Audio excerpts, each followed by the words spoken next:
In the post-colonial chaos of Nigeria during the late 1960s, the country was a mosaic of ethnic, religious, and regional tensions.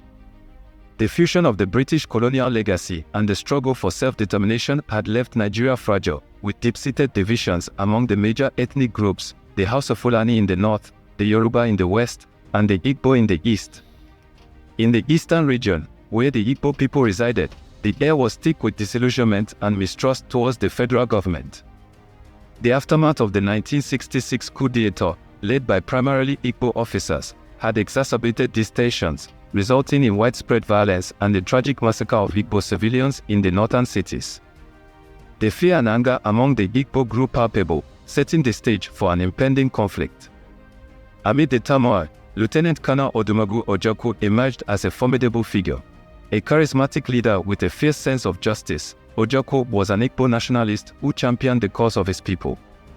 In the summer of 1967, after mounting pressure and the dire conditions faced by the Igbo, Ojukwu declared the secession of the eastern region from Nigeria, naming it the Republic of Biafra. The declaration was met with a mixture of horror and skepticism from both the Nigerian government and the international community.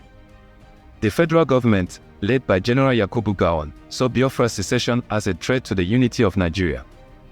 The stage was set for a full-scale war, with Ojukwu and Gowon becoming the central figures in a struggle that would claim countless lives. On July 6, 1967, the Nigerian military launched a full-scale assault on Biafra, marking the beginning of the Nigerian Civil War, or Biafran War.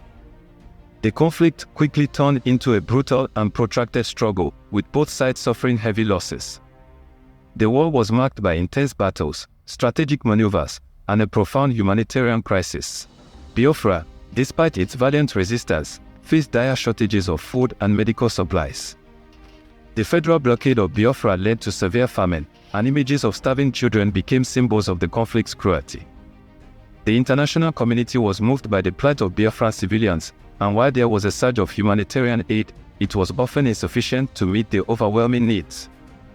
The war's impact was devastating. The once thriving Biafran region was reduced to ruins. The loss of life was staggering, with estimates of civilian casualties and military deaths reaching over 1 million. Families were torn apart, and the infrastructure of Biafra was left in shambles. The narrative of the war was also marked by tragic personal stories. Families were separated, and many Biafran soldiers and civilians faced the harsh realities of a conflict that seemed endless. Yet, amid the suffering, there were tales of heroism and resilience. Biafran doctors and nurses risked their lives to tend to the wounded and starving, while soldiers fought with a fervent resolve to defend their homeland.